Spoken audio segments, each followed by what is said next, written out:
All right, everybody.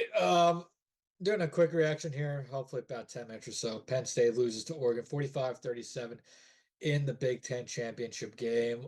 An incredible game, one of the best in college football this season. Unfortunately for Penn State, they once again came out on the losing end against top five team. Last time they beat a top five team remains to be that upset over Ohio State in October 2016. It's been a long, long time. That being said, I don't know that if you're a Penn State fan, how you don't watch this game and come away feeling like Penn State has a chance in college football playoffs. This was a much different type of loss that we have seen in past years against these caliber opponents. Oregon, if you ask many out there, media, fans alike, Oregon is probably the best team in the nation. Apologize for that weird sound coming out of my mouth there. Oregon's probably the best team in the nation, probably the national championship favorite, right? And Penn State just went toe to toe with them for four quarters. Penn State was down 28-10 in this game, clawed almost all the way back, obviously fell short, and that's what ultimately matters. Penn State lost this game. That should not be swept under the rug. They lost this game. It was winnable. They made plenty of their own mistakes, but and they did not play well enough to win. Let's get that. Like Penn State, because there'll be a lot of complaints about the refs, and the refs did have some major missed calls in this game. But Penn State did not play well enough to win this game. They did not. They played really good, really damn good even.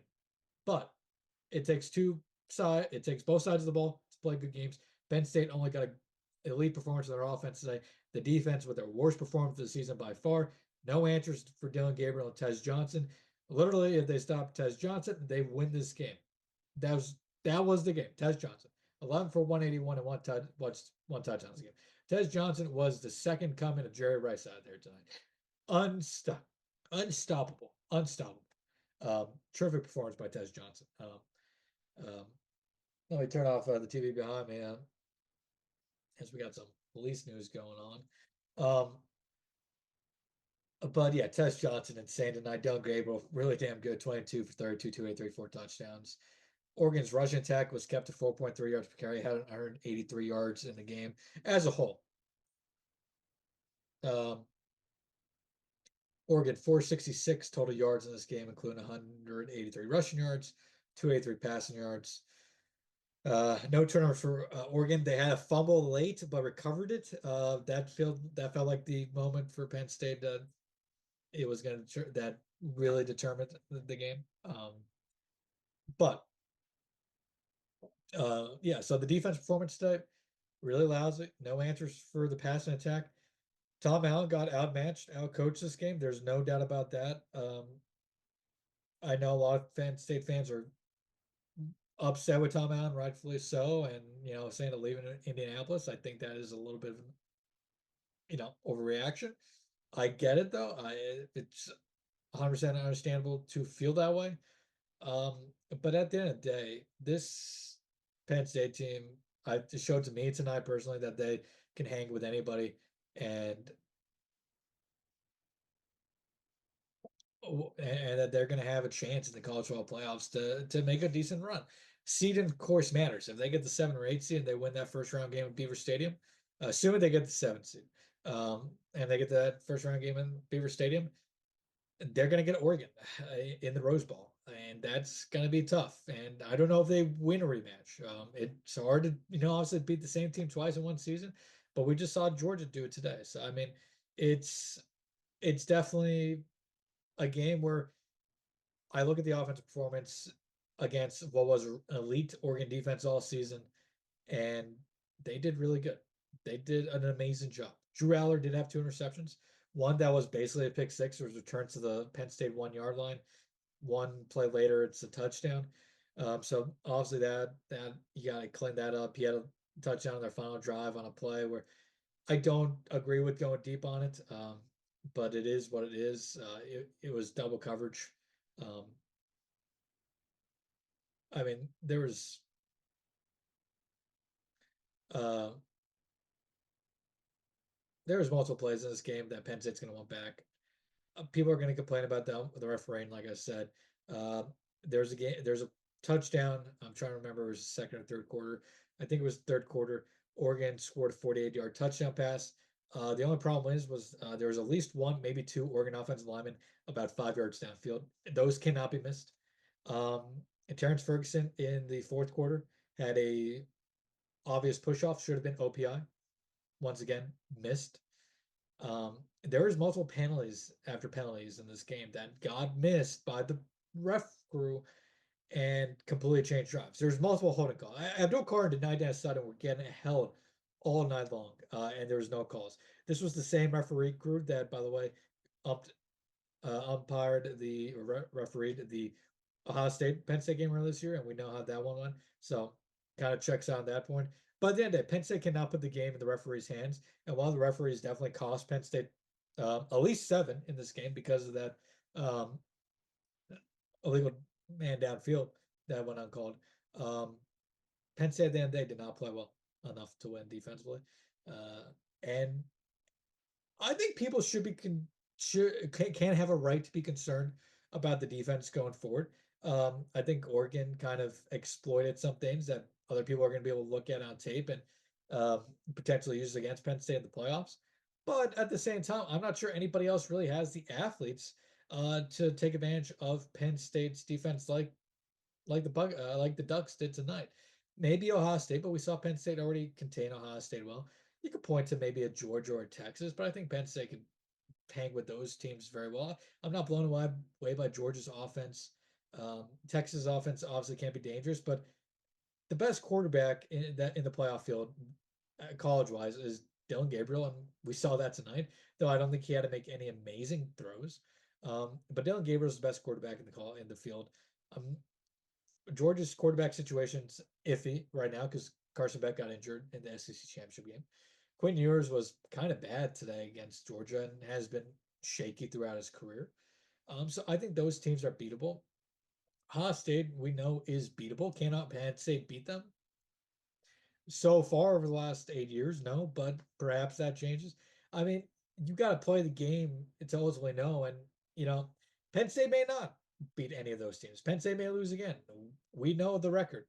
But I thought tonight showed that Penn State can't play with anybody, that this offense can be, elite against really good defenses. This was an elite Oregon defense that they made look pedestrian tonight. It was just two offensive coordinators going at it. And it was a really fun game to watch in that aspect. If you're looking for other positives in the game, offensive line was phenomenal. Dominated the trenches against a fantastic front seven for Oregon. Penn State ran for almost 309 yards tonight, averaged over 8 yards per carry. I think they allowed 1 sack in this game. Um, Oregon had just 2 tackles for losses. I mean, Penn State's offense, outside of most of the receiver core in this game, was amazing. Tyler Warren had a bad drop, but he made up for it with a big catch. Um, Harrison Wallace had a big catch late in the game for a touchdown on it equally as great play by Drew. The running backs were great. Marty Evans had a big touchdown. But the rest of the wide receiver room was pretty bad. Mostly by not getting open and catching the ball. But that's not anything. It's not everything we haven't seen this year from Penn State's. That was the expectation, right? Let's go to Drew here. Drew finished the day, if I bring up the stats, 20 for 39, 226, 3 touchdowns, 2 interceptions. It was a good performance. He made some elite throws, some big time throws, some NFL level throws, some throws that were some of the best we've seen all season by any quarterback.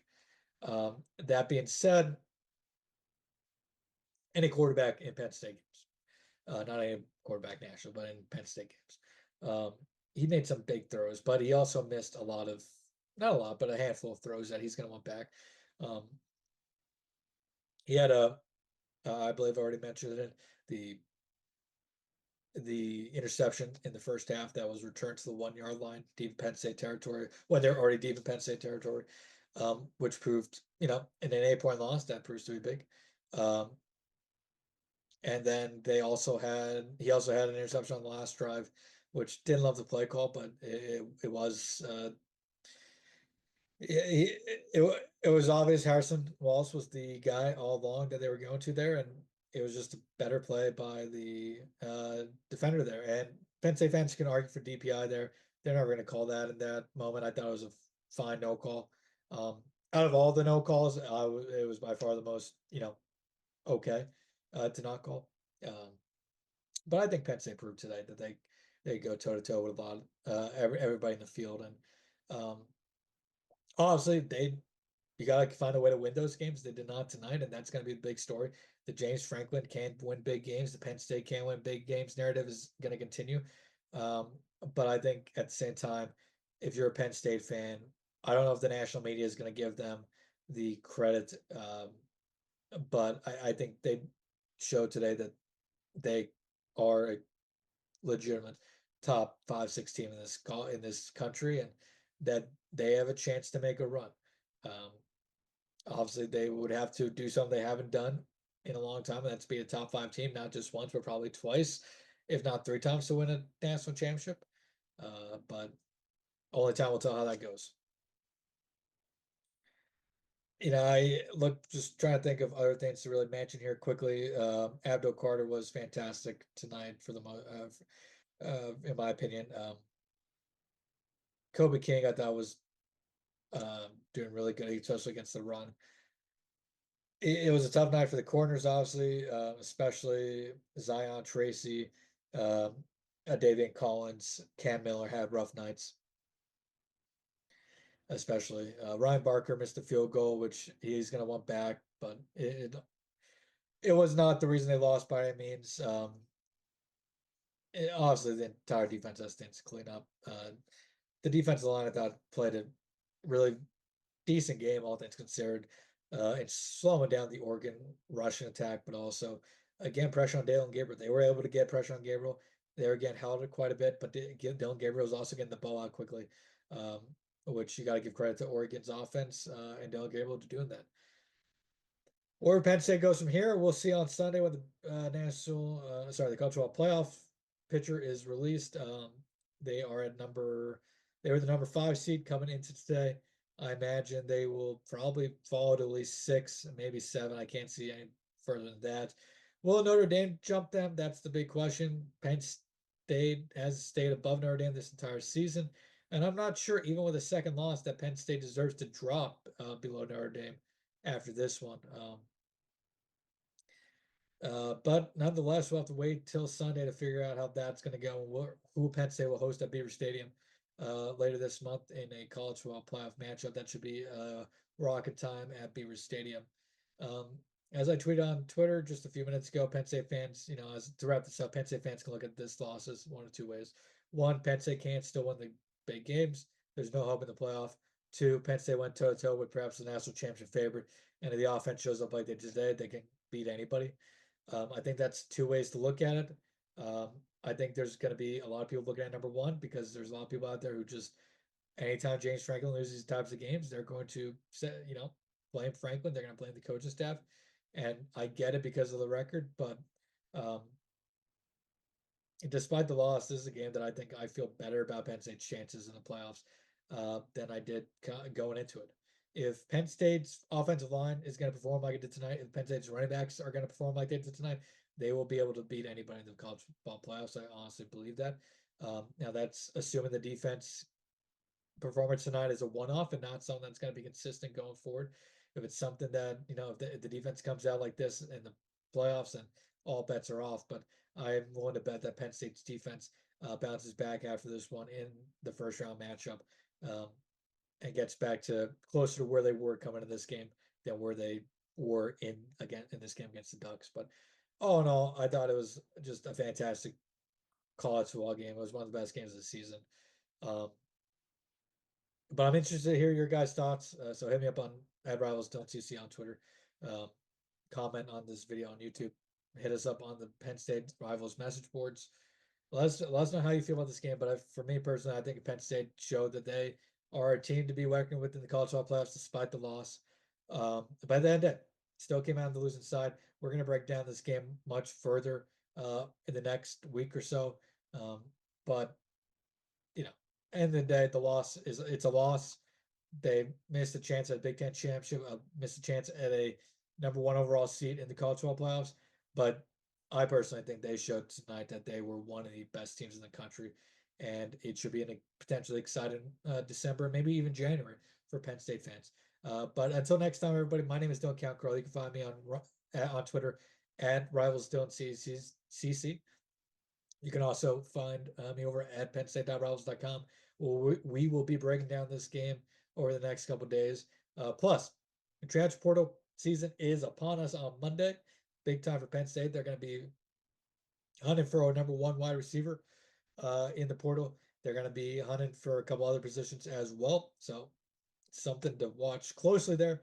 Should be interesting in terms of that transfer portal. Players will be leaving, of course, as well. Um, and much more news to come in terms of portal. At some point, Penn State players will have to declare for the draft. We'll have the inside scoop on those when we have those and much more. So until next time, everybody, my name is Don't Count Crowley. Be sure to go over to pennstate.rivals.com. Check us out over there. And yeah, leave your comments on this game below on the YouTube, here on YouTube, or hit me up on Twitter or on the forums. But until then, have a great night, everybody. Enjoy the NFL Sunday. And enjoy the rest of your weekend, and we'll talk soon.